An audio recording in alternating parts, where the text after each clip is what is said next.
Selamun Aleyküm, hürmetli misafirler, alimler ve iş adamları. Sizi 3.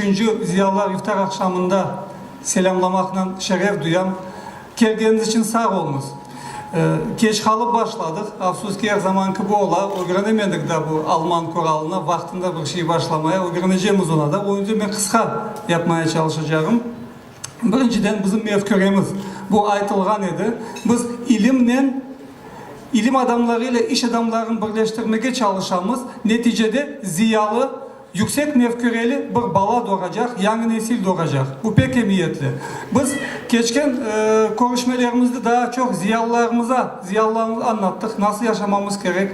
Ama bugün biz anlayımız ki artık ikinci safhaya geçeceğimiz. Biz bugün bizim iş adamlarımıza da müracaat edeceğiz. Çünkü bir cemiyette eğer bir cemiyetini inkişaf ettirecek onun elitası, iş adamları olmazsa hiçbir şey olmaz. Bazı fikirler var.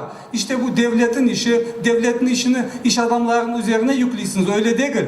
Çok kısa bir hikaye anlatacağım. Bizim bir belli iş adamımız İsrail'e bara, bir üniversitede bara ve kırış lobisinde şöyle altın harfleriyle yazılgan bir isimler. Rektöre soray, bu nasıl isimler? O ayta ki bu bizim üniversitetimize 2 milyon dolardan fazla para bergen iş adamlarının cetvelidir. Düşünebilirsiniz mi? İsrail öz halkına vazifesini yapmayı mı İsrail ya da Amerika mı yapmayı? Çok güzel yaparlar. Ama medeni yüksek mefküreli bir devlette, bir cemiyette iş adamı, mesenatı, filantropu her zaman okte ola. Nitekim bizim milletimiz, bizim devletçiliğimiz yok. Biz daha 20 yıl oldu vatanımıza geldi. Nedir 20 yıl bir milletin oluşması için? Bizim iş adamlarımız uyanması gerek. Para fazla bir şey ifade etmez. Biz bunu koruyoruz. Bugün var, yarın yok. Ama yapılgan işler her daim kalacak. Bu pek emniyetli. Başka bir mevzuya da değinmek isteyeyim. Yine sağ olsun Remzi Hoca bunu söyledi. Bize birlik de paytamız. Birlik ama o böyle bir virtual birlikten bahsediyoruz. Birlik çok kolay. Nasıl düşünce sahibi olsan ol, nasıl partiyi tutsan tut. Milli mefküre ve milleti bağlayan işlerde bir sofraya oturmayı öğrenmemiz gerek. Eğer bunu ziyalımız yapmazsa halk bunu nasıl yapacak?